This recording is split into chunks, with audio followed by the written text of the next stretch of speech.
امام ابن الزاغونی نے الاصح فی اصول الدین میں انعقاد خلافت کا طریقہ کار بیان کرتے ہوئے لکھا ہے کہ خلافت یا تو نص سے قائم ہو سکتی ہے یا اجماع سے منعقد ہوتی ہے۔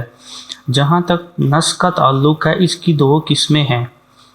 پہلی قسم نص شرعی ہے، اور وہ یہ ہے کہ اللہ تعالیٰ یا اس کا رسول صلی اللہ علیہ وآلہ وسلم تصریح اور تعیین کے ساتھ کسی کو خلیفہ مقرر فرما دیں۔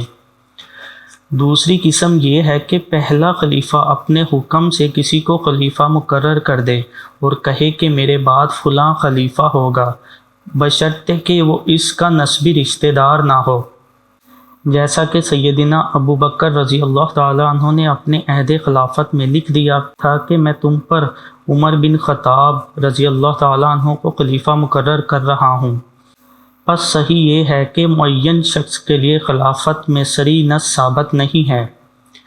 باقی رہا اجماع، تو اس کی بھی دو صورتیں ہیں۔ ان میں سے پہلی صورت یہ ہے کہ وقار اور اختیار کے ساتھ چناؤ کیا جائے، یعنی جنگ و جدال سے نہیں،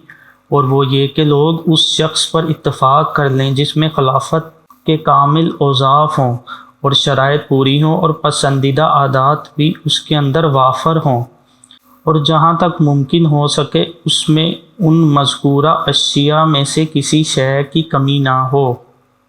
دوسری صورت یہ ہے کہ خلافت کسی شخص کی بعض مذکورہ صفات میں کمی کے باوجود واقع ہو جائے۔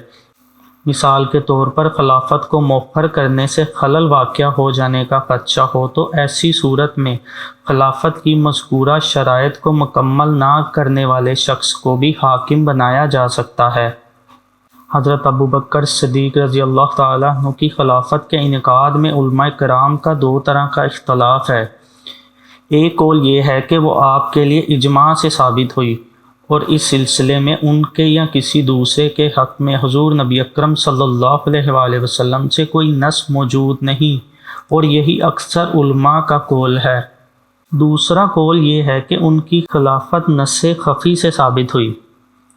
پہلے قول کی دلیل یہ ہے کہ اگر صحابہ کرام رضوان اللہ علیہم اجمعین کو حضور نبی اکرم صلی اللہ علیہ وآلہ وسلم سے کوئی نص صریح ملتی تو ان کے درمیان باہمی نزاع اور اختلاف سرے سے پیدا ہی نہ ہوتا،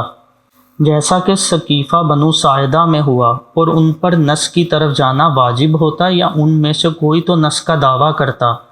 معروف ہے کہ انصار رضی اللہ عنہما ثقیفہ بنو ساعدہ میں جمع ہوئے اور انہوں نے ارادہ کیا کہ ان میں سے کسی ایک کو امیر مقرر کریں،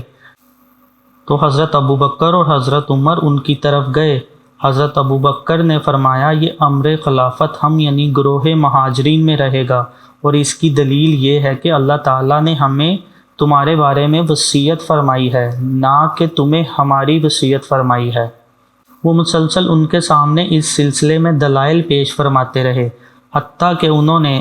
ابو بکر رضی اللہ عنہ کے دلائل کے سامنے سر تسلیم خم کر لیا اور انہیں قبول کیا اور آپ کی پیروی کی۔ اگر اس موقع پر کسی شخص کے بارے میں کوئی نص موجود ہوتی تو حضرت ابو بکر رضی اللہ عنہ ان سے فرماتے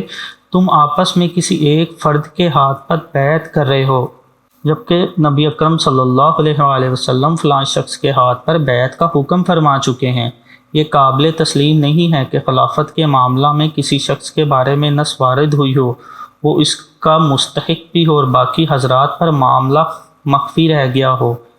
اس لیے یہ بات ناگزیر ہے کہ اگر کوئی نص وارد ہوئی ہوتی تو بعض لوگ اس کو ضرور عمل میں لاتے۔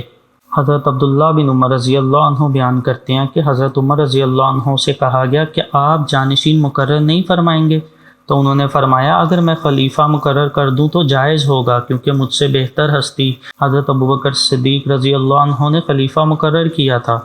اور اگر میں خلیفہ مقرر نہ کروں تو بھی جائز ہوگا، کیونکہ مجھ سے بہت بہتر ہستی یعنی رسول اللہ صلی اللہ علیہ وآلہ وسلم نے خلیفہ مقرر نہیں فرمایا تھا۔ یہ حدیث متفق علیہ ہے۔